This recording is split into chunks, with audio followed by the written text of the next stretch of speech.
My brother stole my ex-wife, a doctor, and mocked me during his wedding speech. My ugly, unlovable brother is still single. Any takers? My ex-wife laughed, he's secondhand, but still usable. As the crowd erupted in laughter. But at that moment, one woman stood up. Andrew picked up the old album and quietly turned its pages. The soft evening light filtered through the bedroom window of his apartment in La Jolla, San Diego's upscale neighborhood. The smiling faces of himself and Michelle in the photographs now felt like distant memories. Michelle in her modest student uniform and himself in his white medical coat. Those days when they shared their dreams over cheap coffee from the hospital cafeteria. Listen, Andrew. When I become a doctor, I'll make you happy. It might be tough now, but there will definitely be a day when it all pays off. Michelle's words from back then still echoed in his ears. Andrew had supported his wife through medical school while working night shifts as a nurse. They lived in a modest apartment, rarely ate out, never bought luxury items, yet they were happy. Those days spent in their cramped room filled with Michelle's medical textbooks, encouraging her as she studied. He would make late-night snacks before her exams and massage her tired shoulders, believing in their future together. At least, that's what Andrew believed. Among the pile of photographs spread out on the bed, his wedding ring caught the light. Their names and the date engraved on the thin platinum band. Andrew quietly removed the ring and placed it in a small blue jewelry box inherited from his grandfather. He couldn't stop the tears from rolling down his cheeks. Outside the window, the California sun was painting the sky crimson. Looking back, his relationship with his brother Jason had always been complicated. Memories at their parents' house always centered around Jason. His flashy blonde brother family attention was focused on his brother. Andrew, you're the older brother, so you need to be understanding. You're the smart one, so you have to be considerate of Jason. His mother's words still stung his heart. Even in family photos, Jason was always in the center while Andrew was pushed to the side. Christmas presents, birthday celebrations, Jason was always the star. But that was fine, Andrew thought. They were family after all. His wish for his brother's happiness was genuine. Then that day came. A single message on Michelle's smartphone changed everything. In the hallway of San Diego Memorial Hospital, he accidentally saw the screen displaying love messages from his brother and photos of them together. Secret meetings at expensive restaurants, weekend hotel stays, secretly exchanged words of love. It had all been planned. Andrew. Are you all right? You look pale. If his fellow nurse hadn't supported him, he would have collapsed right there.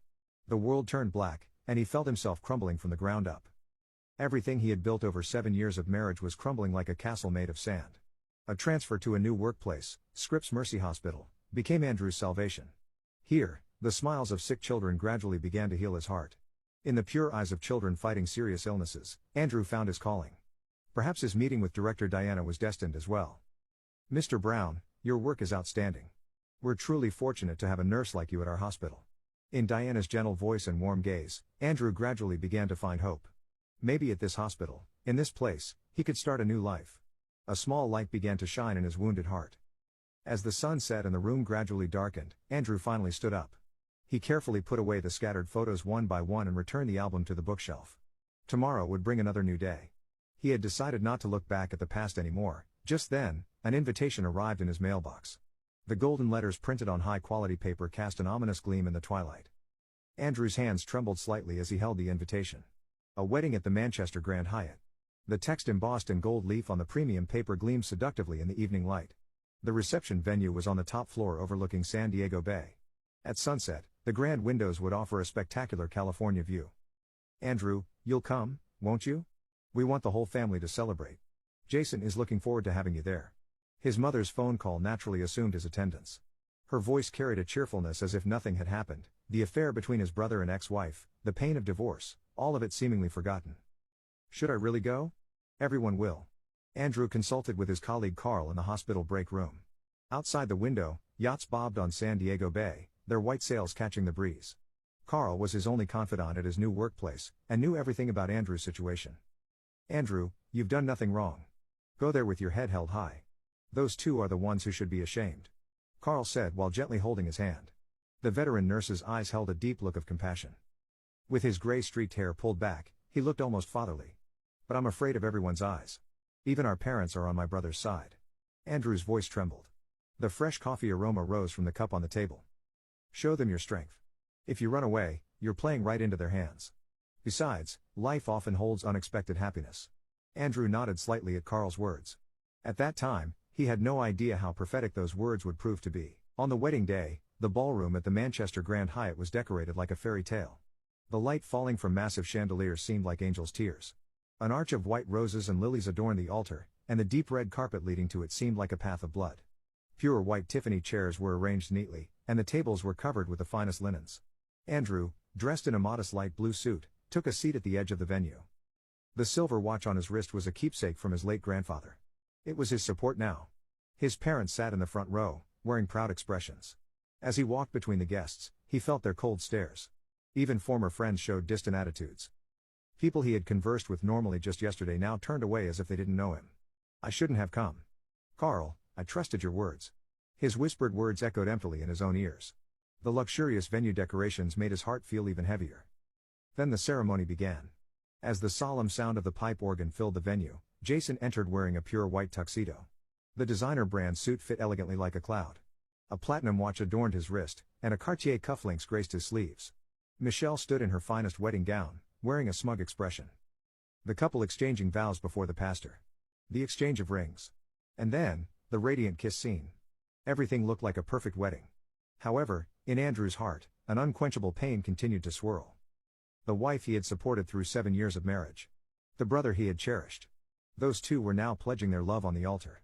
The reception began, and champagne was poured. Over 200 guests enjoyed the luxurious food while offering words of congratulation to the seemingly happy newlyweds. Waiters carried dishes of foie gras and caviar, the chef's special prime rib, and a 5-tiered pure white wedding cake.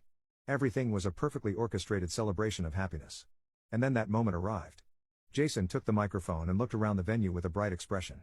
His eyes deliberately caught Andrew's seat. As the venue fell silent, Jason's voice rang out. His cheeks, flushed with champagne, showed an unnatural redness. "Today, on our happy day, we have our dear family here with us." His voice dripped with artificial kindness. Michelle stood next to her groom with a somewhat complacent expression. "Especially my brother Andrew, who has joined us." "Hey, Andrew, could you stand up for a moment?" Andrew's body froze at the sudden call out. His heart was pounding. However, prompted by the surrounding stares, he slowly stood up. His legs were shaking, and he felt like he might collapse at any moment. "I'd like to hear a few words from him as a family representative." Jason's lips curled into a malicious smile. His eyes gleamed like a cat that had caught its prey.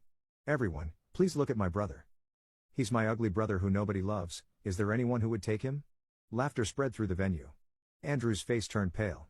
The leather of his wallet, gripped tightly in both hands, became damp with sweat. At that moment, Michelle stood up and took the microphone. Her mouth wore an arrogant smile that she had never shown during her medical school days. "He's used goods, but still usable. I guarantee it." Roaring laughter filled the venue. Even his parents wore slight smiles. Andrew lowered his eyes, desperately biting his trembling lips. He struggled to hold back the tears threatening to fall down his cheeks. The words, "with love and blessings," written on the invitation now seemed like a cruel mockery.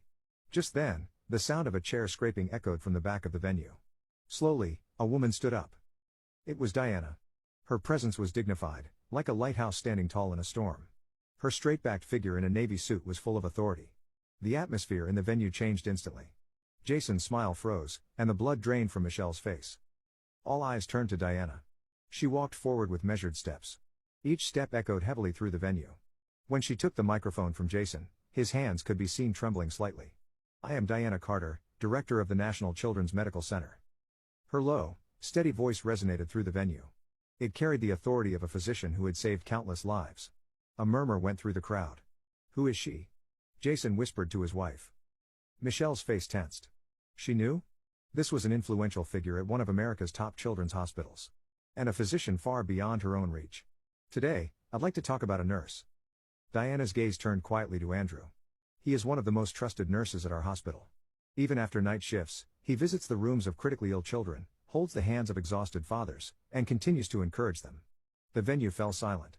Last month, a 6-month-old baby was brought in with a serious heart condition. The parents were at their wits' end, only able to cry.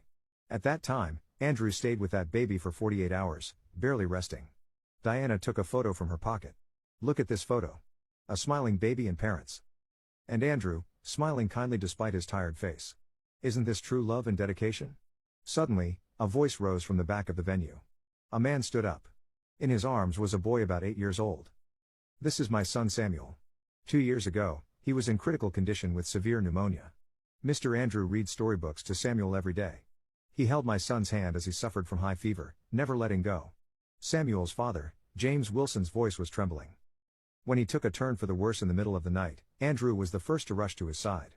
My son is alive, thanks to him. He is our angel. At those words, people began standing up all around the venue. Colleagues from the children's hospital, patients' families. They were witnesses to the lives Andrew had saved. One after another, moving testimonies were shared. Words of gratitude for Andrew flooded the venue. Diana took the microphone again. Yes, he is a treasure at our hospital. Saving children in life-threatening conditions, maintaining hope even in desperate situations. Who could say such a person is unloved by anyone? At those words, the expressions of the guests transformed. The previous mockery disappeared, replaced by deep respect. The brother and Michelle's faces turned pale. The parents looked down. Furthermore, there is something else I must tell you. Diana's voice grew even stronger. Recently, we received preliminary notification from the American Pediatric Nursing Association about their annual Excellence in Nursing Award. The recipient is Andrew Brown. Loud applause erupted from the venue. Andrew stood rooted to the spot, unable to stop his tears. It felt like all his past hardships had been rewarded. Diana's gaze turned to Michelle. Her eyes were sharp, carrying a judgmental gleam. Aren't you ashamed as a doctor? Falsifying patient records, taking an intimidating attitude toward residents, and above all, betraying your husband and carrying on an affair with his brother. My hospital would never hire a doctor like you. Michelle collapsed into her chair. The venue buzzed with whispers. And Mr. Jason. You tried to destroy your brother's life out of mere jealousy. However, truly valuable people don't take pleasure in others' misfortune. They are the ones who save lives and give hope to others. Diana slowly walked toward Andrew's seat. Her figure was as gallant as a princess from a fairy tale. In the sunset-lit venue, the two of them stood illuminated. Silence dominated the venue. All eyes were on them. Andrew, Diana's voice gently called his name. You are the one most deserving of love. I came here today to prove that. I remember well the day I first met you. Despite being exhausted after a night shift, you were reading a storybook at the bedside of a critically ill child. That sight captured my heart. Each of her words sank deep into Andrew's heart. Your smile is a beacon of hope for sick children. Your kindness is the support for families in desperate situations. And your dedication is the pride of our entire hospital staff. The venue was wrapped in silence. I was moved by your passion for your work. And I was deeply drawn to your pure heart. Each day, seeing you became my joy. Large tears rolled down Andrew's cheeks. Diana slowly knelt on one knee. But you have the right to know. The true nature of Michelle Thompson. Diana's voice took on a stern tone.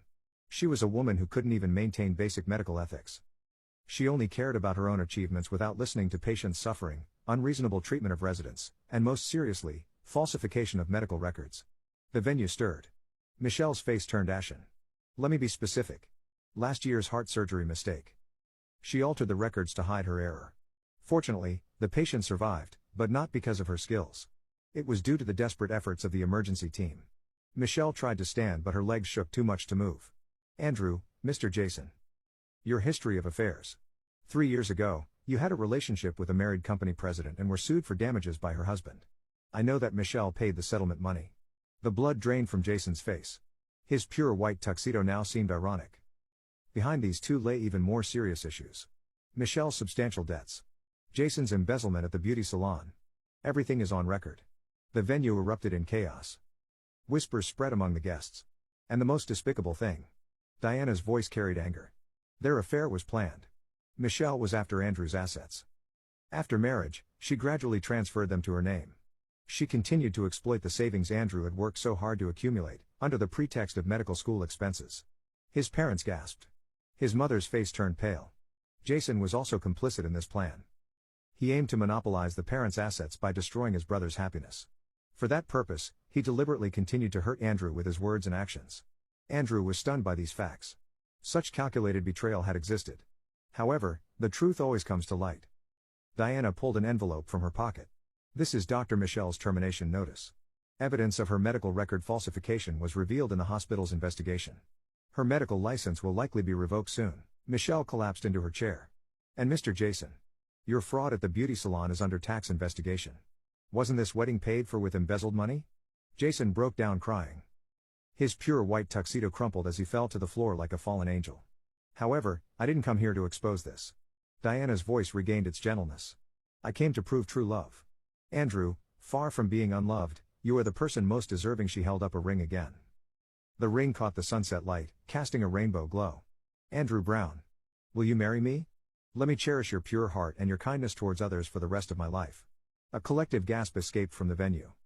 Tears glistened in the guests' eyes. Samuel Wilson, led by his father, stepped forward. In his small hands was a bouquet of white roses. Be happy, the innocent voice brought large tears streaming from Andrew's eyes. With a trembling voice, Andrew responded. Yes. I would love to. Thunderous applause erupted from the venue. Even his parents were now standing, tears streaming down their faces. Diana gently slipped the ring onto Andrew's finger. It felt completely different from the ring Michelle had given him 7 years ago, both in weight and meaning. Let's walk this path together, for the sake of the children's smiles. Diana embraced Andrew. At that moment, the chandeliers caught the sunset light, enveloping the couple in what seemed like a blessing of light. Jason and Michelle had already left the venue. But now, no one cared about that. In the face of true love's triumph, hatred and jealousy all fade away. 1 year later, on a spring day, soft sunlight streamed through the pediatric ward at Scripps Mercy Hospital. Andrew Carter adjusted his crisp new head nurse uniform while gazing out at the San Diego cityscape through the window. Andrew, how are the preparations for the new ward coming along? Diana gently called from behind. Their wedding rings gleamed in the morning light. Yes, everything's on track for next month's opening. Staff training is proceeding as planned. Andrew's voice was filled with fulfillment. Their dream was taking shape, the establishment of a specialized pediatric cancer ward. It was a pioneering initiative in the United States, aiming to combine state-of-the-art medical facilities with warm, compassionate care. Samuel was discharged yesterday. Complete recovery. The little boy who gave you the rose bouquet at the wedding? Yes. Now he says he wants to become a nurse when he grows up. He calls me his angel nurse. Andrew's eyes grew moist. His past suffering had transformed into genuine joy. Just then, there was a knock at the door. Son, may we come in? It was his father Thomas's voice. His mother Martha stood behind him. Their expressions no longer held any trace of their former arrogance. Dad, Mom, what brings you here? Well, we have something important to discuss. His father's trembling hands produced a photograph. A family photo from 30 years ago. Young Andrew and Jason flanked by their parents. We're truly sorry. For always favoring Jason, for trampling on your feelings. His mother's voice caught in her throat. But that wedding day, we finally realized what true love is, what family bonds really mean. His father continued. We'd like to take a new family photo. This time with you and Diana, and just then, their surrogate's pregnancy test results came in positive. Yes, the news of new life. The surrogacy arrangement confirmed 3 months ago. Tears glistened in his parents' eyes. We'll be good grandparents this time. Fair and kind. Andrew quietly nodded at his mother's words. Thank you, Mom. Dad. Diana watched with a gentle smile as the three embraced. Meanwhile, what had become of Michelle? After having her medical license revoked, she had left San Diego and was working as a clerk at a small clinic in rural Arizona. She had sold her luxury car and spent her days struggling to repay her debts. But what hurt most was the cold stares from former colleagues. That's the former doctor who falsified medical records. Such whispers still reached her ears. As for Jason, he had fallen into an even more miserable situation. The embezzlement at the beauty salon was discovered, leading to criminal charges. Though he received a suspended sentence, his social media followers plummeted. His flashy lifestyle had transformed into barely scraping by as a temp beautician in a rural Nevada town. Bro, I'm sorry. Every night, he whispered these words alone in his room. However, there was no longer any hatred in Andrew's heart. His happy days with his new family had healed all wounds. Andrew, it's time for the meeting. Diana's voice brought Andrew back to the present. From the large windows of the pediatric ward, he could see yachts floating on San Diego Bay. He remembered Carl's words from 7 years ago. Life often holds unexpected happiness. How true that had been. Real happiness had been waiting beyond the struggles he'd overcome. Andrew smiled softly while thinking about their future child. Well, shall we go? For our dream ward. Taking Diana's hand, Andrew started walking. The corridor was decorated with photographs of smiling children. Each one was his pride and joy. The spring light gently illuminated the future of the new family. Everything had ended, and everything had begun. Led by true love.